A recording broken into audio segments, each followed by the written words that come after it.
Hello students, हम पढ़ेंगे lanthanides. जैसा कि इस पीरियोडिक टेबल में आप देख सकते हैं, लैंथेनाइड्स जो हैं जिन्हें हम एफ ब्लॉक एलिमेंट्स भी कहते हैं, उनको पीरियोडिक टेबल में अलग से नीचे की ओर रखा गया है। पीरियोडिक टेबल में जो मेन पीरियोडिक टेबल है, इसमें जो फर्स्ट टू ग्रुप के मेंबर्स हैं वो एस ब्लॉक हैं, बीच में आते हैं डी ब्लॉक और उसके बाद में लास्ट में है पी ब्लॉक एलिमेंट्स। और नीचे ये जो दो सीरीज़ देख सकते हैं ये कहलाते हैं एफ ब्लॉक एलिमेंट्स, क्योंकि यहाँ पर एफ ऑर्बिटल्स में इलेक्ट्रॉन्स भरे जाते हैं। पीरियोडिक टेबल में ये जो एफ ब्लॉक एलिमेंट्स हैं ये छठे और सातवें आवर्त में आते हैं। और यदि ग्रुप्स में देखें अपन तो थर्ड और फोर्थ ग्रुप के बीच में इनको रखा गया है। इस वजह से हम कह सकते हैं इनको क्योंकि इनको इसलिए अलग से रखा गया है क्योंकि इनकी जो प्रॉपर्टीज़ हैं वो ग्रुप मेंबर से मेल नहीं खाती। जबकि यदि अपन सीरीज़ में देखें तो ये सभी जो लैंथेनाइड्स हैं ये आपस में इनकी प्रॉपर्टीज़ बहुत अधिक मेल खाती हैं। इस वजह से इनको मेन पीरियोडिक टेबल में ना रख के नीचे अलग से रखा गया है। जो फर्स्ट एफ ब्लॉक एलिमेंट्स की सीरीज़ है वो लैंथेनम के बाद शुरू होती है विद एटॉमिक नंबर 57 और इस वजह से इनको लैंथेनाइड्स भी कहा जाता है। अब जो मॉडर्न नाम है इनको लैंथेनोन्स कहा गया है। तो एटॉमिक नंबर 57 यहाँ लैंथेनम, यहाँ पर हम देख सकते हैं कि एक इलेक्ट्रॉन जो है वो 5d ऑर्बिटल्स में जाता है। उसके बाद सीरियम एटॉमिक नंबर 58, यहाँ पर जो 4f ऑर्बिटल्स हैं उनकी एनर्जी 5d ऑर्बिटल से कम हो जाती है। इस वजह से अब इलेक्ट्रॉन्स 4f ऑर्बिटल्स में जाने लगते हैं और इवन जो 5d ऑर्बिटल में एक इलेक्ट्रॉन गया था वो भी सीरियम में 4f ऑर्बिटल्स में चला जाता है। इनको अपन इनर ट्रांजिशन एलिमेंट्स भी कहते हैं, अंतर संक्रमण तत्व।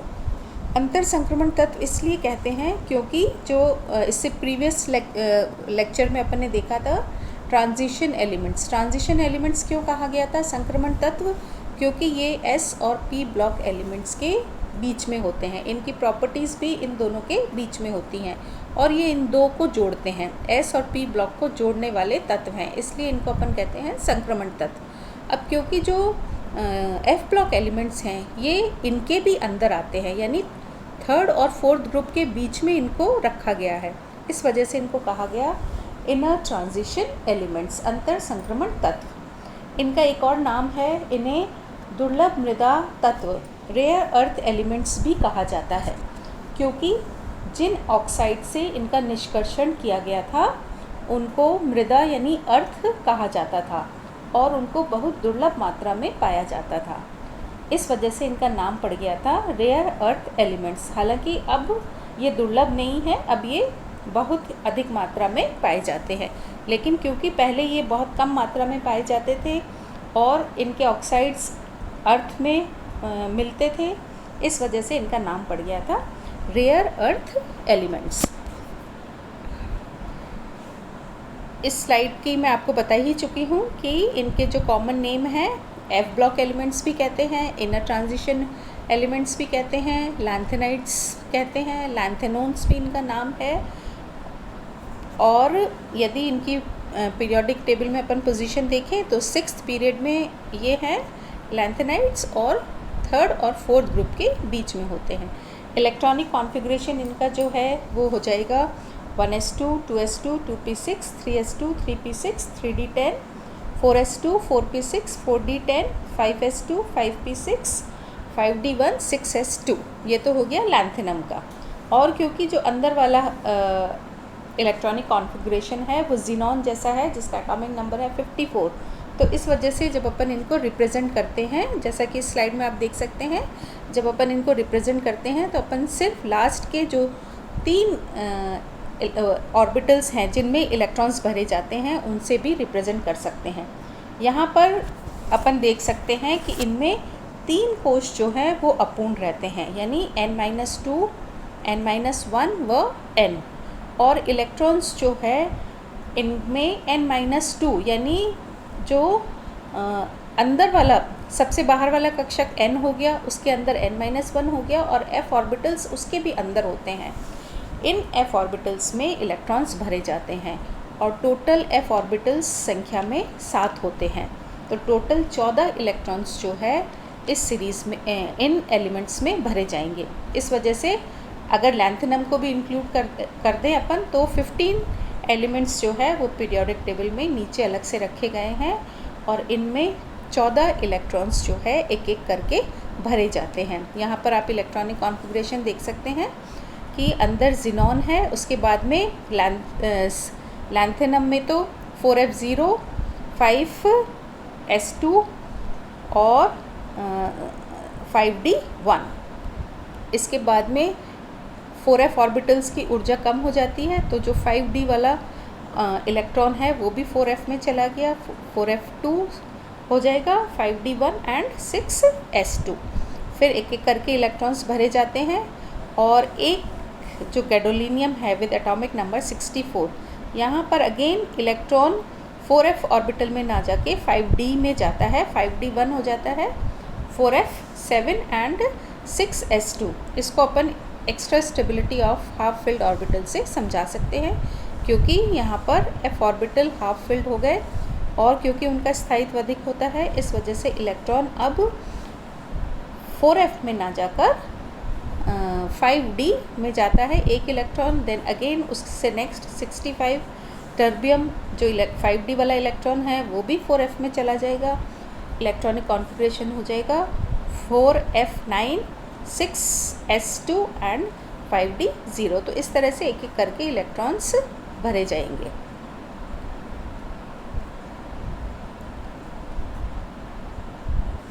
नेक्स्ट स्लाइड में अब हम पढ़ेंगे इनकी ऑक्सीडेशन स्टेट्स। यदि अपन इनकी ऑक्सीडेशन स्टेट देखें तो ये सभी जो है +3 ऑक्सीडेशन स्टेट दर्शाते हैं। +3 ऑक्सीडेशन स्टेट इसलिए दर्शाते हैं क्योंकि इनके 5d और 6s में से इलेक्ट्रॉन आसानी से निकाले जा सकते हैं।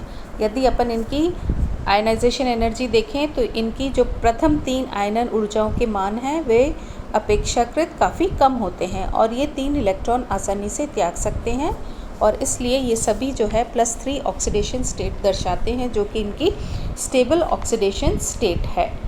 और इस वजह से जब ये +3 ऑक्सीडेशन स्टेट में यौगिक बनाते हैं तो इनके यौगिक जो हैं वो आयनिक नेचर के होते हैं, क्योंकि ये इलेक्ट्रॉन त्याग कर यौगिक बनाते हैं।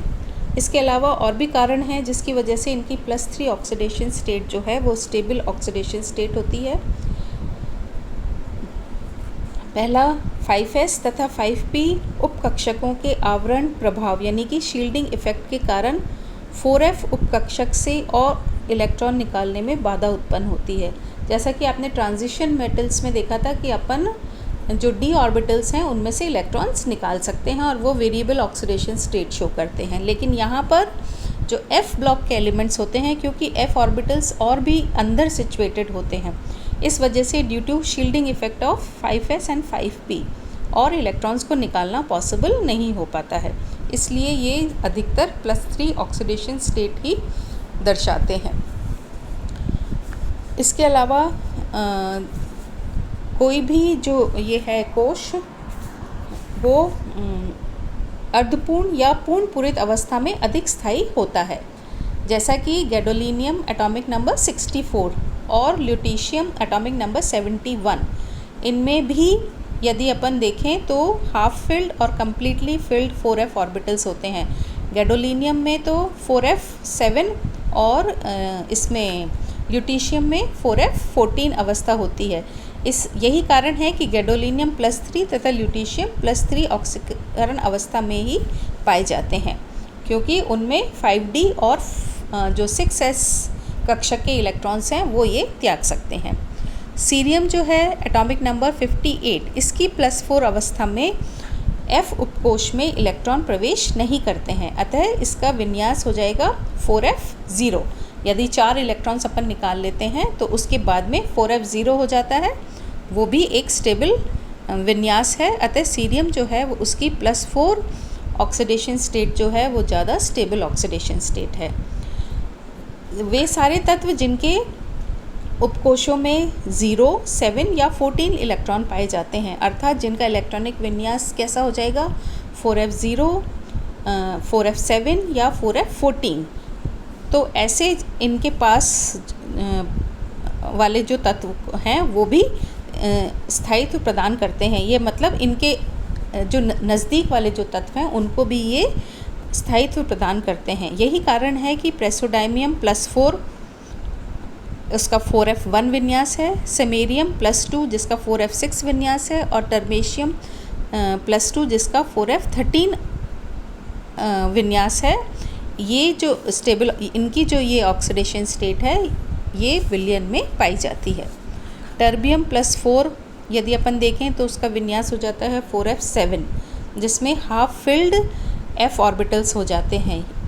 यही कारण है कि इसकी ये वाली जो ऑक्सीडेशन स्टेट है टर्बियम +4 अवस्था में स्थायी यौगिक बनाते हैं। कुछ तत्व जो हैं वो +3 ऑक्सीडेशन स्टेट के अतिरिक्त भी ऑक्सीकरण अवस्थाएं दर्शाते हैं। उसका कारण है उनकी थर्मोडायनेमिक एंड काइनेटिक रीजंस की वजह से। किसी भी तत्व के विलयन में उसकी ऑक्सीकरण अवस्था ज्ञात करने में उसका मानक अपचयन विभव जो होता है स्टैंडर्ड पोटेंशियल वो भी एक बहुत महत्वपूर्ण स्थान रखता है। यही कारण है कि सभी तत्व जैसे कि सीरियम +4, यूरेबियम +2, समेरियम +2 तथा इटर्बियम +2 आयनों को ही विलयन में अध्ययन किया जा सकता है। फ्लोराइड तथा ऑक्साइडों में उच्च ऑक्सीकरण अवस्था वाले तथा ब्रोमाइड एवं आयोडाइड में निम्न ऑक्सीकरण अवस्था पाई जाती है।